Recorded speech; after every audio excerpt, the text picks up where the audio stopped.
This is Amy Chan from CakeDecoratingSchool.com, and if you like cake decorating, you're in the right place. Welcome to our flower series. In this video, we'll be piping buttercream crocuses. It's broken down into steps, so you can skip ahead, rewind, and rewatch as desired. We're going to mix the colors for our little buttercream crocuses, and we're going to start with kind of a light purpley blue, so think a light periwinkle color.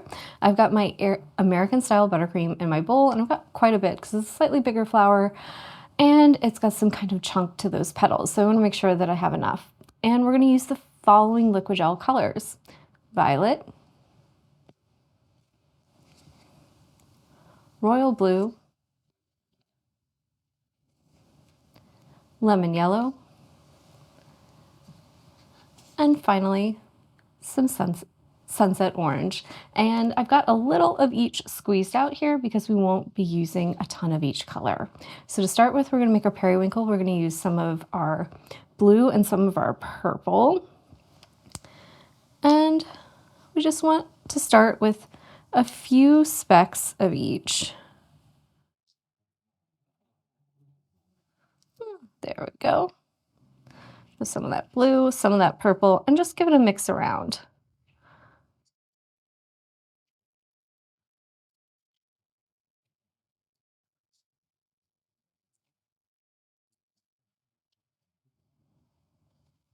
Just want to make a nice light shade.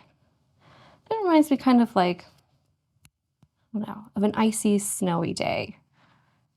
These are one of the first things that come out in spring for us, so they often come up and there might still be some snow in the forecast. It always makes for a pretty scene. So a little more blue right now than purple.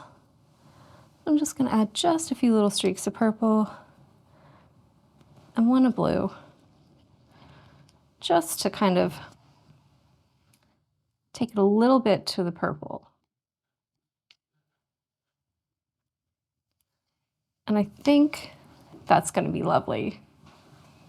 And we're going to make a nice little yellow for the center next. And you want to think kind of like a saffron vibe, so yellow that has a lot of orange in it, because literally saffron comes from the little centers of a special kind of crocus. So start with some lemon yellow and add just a touch of orange.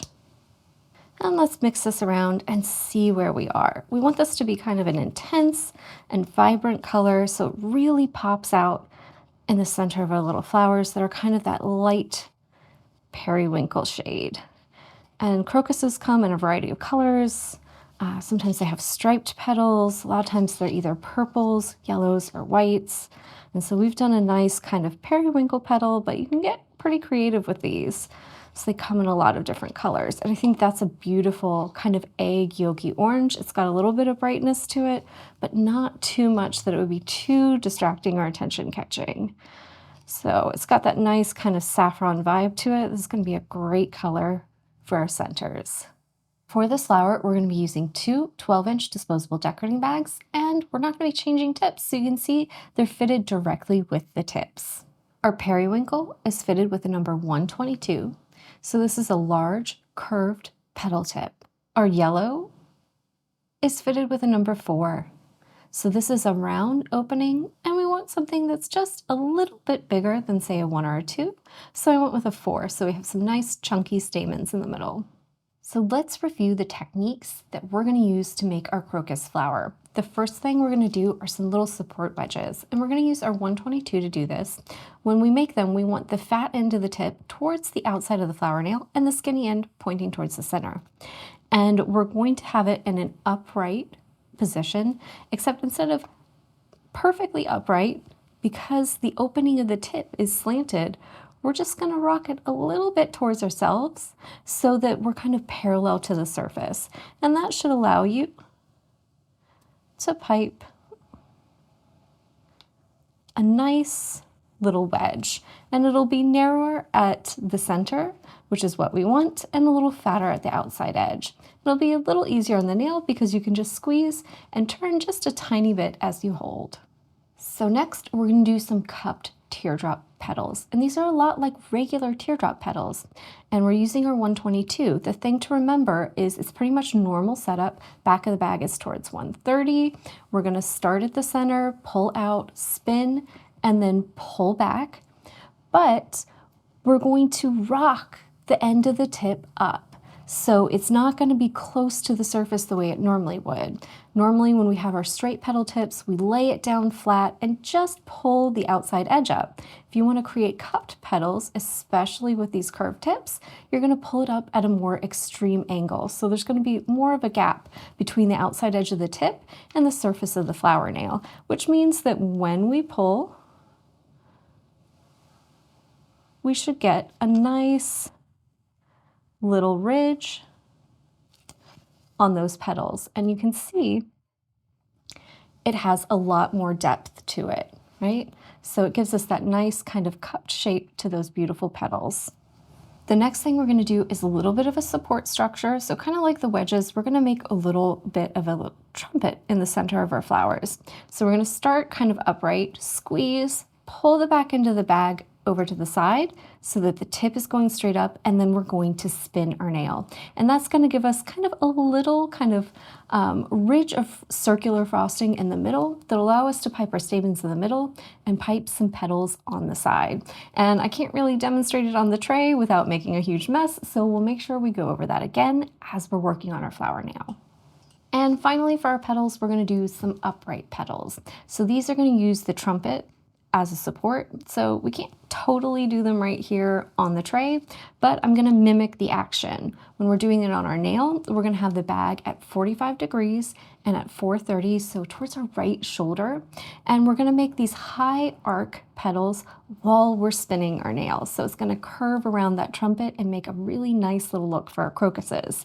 But the motion itself is just going to be like our little arc petals, but think really nice, tight, and high. And if we do them nice, tight, and high, it'll even close that gap there for us. This is kind of a little bit more of an extreme one just for the demo on the tray.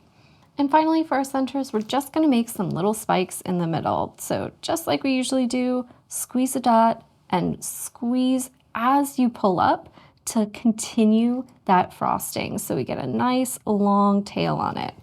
And just clump them together so we get a nice little center. Now that we've gone over our techniques, we're going to review how we're going to put them together to build our crocus blossom. The first thing we're going to do is pipe those support wedges that are really not going to be seen, but are going to lend our petals a nice little angle and our flower a lovely shape. So we want to do 3 of them, equally spaced, and we want to make sure to leave a gap in the center. That's because we're going to pipe on these and they're going to give those petals some support, but we want that support to be on the outside edge of those petals. We're then going to take our 122 and pipe 3 of those cupped teardrop petals, one on top of each of those support wedges on the surface of our nail. And piping the petals on should close the hole in the center. So part of it is leaving yourself room to get those petals started and then pipe up on that little wedge. We're then going to take that bag, change the orientation, so we pipe that little trumpet that's going to disappear in the middle, and then we're going to switch it up and use our number 4 to pipe some stamens in the middle. And you can feel free to get nice and wild with this. The more stamens you have, the more sturdy the center will be and the more support your upright petals will have.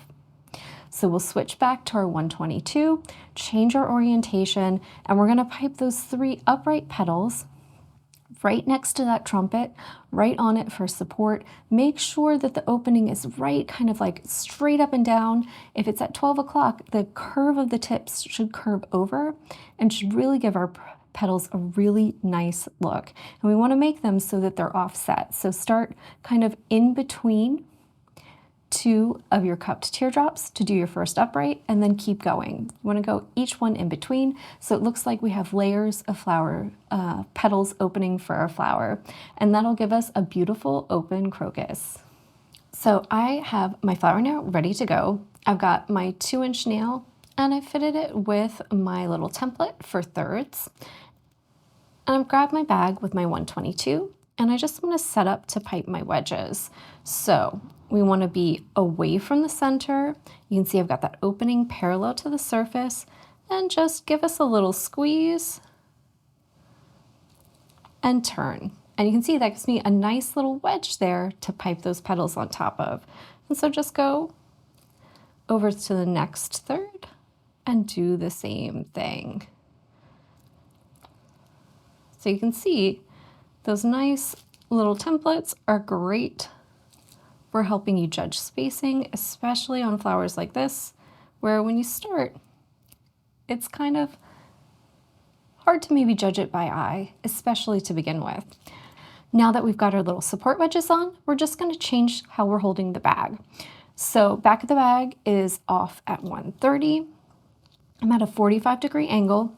I'm going to take the fat end and anchor it right in the center, and you'll see that skinny end, especially with the curve, is really rocked up in kind of an extreme way.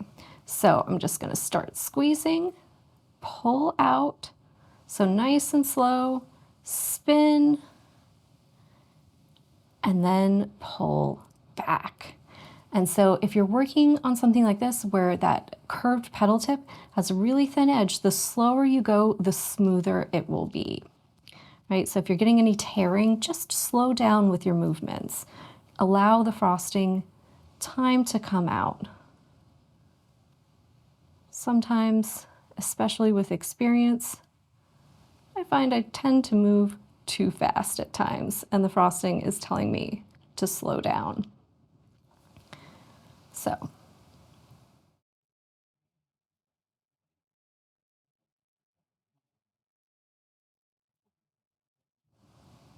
there we go. So now we have 3 equally spaced cupped petals, and you can see they have some flare.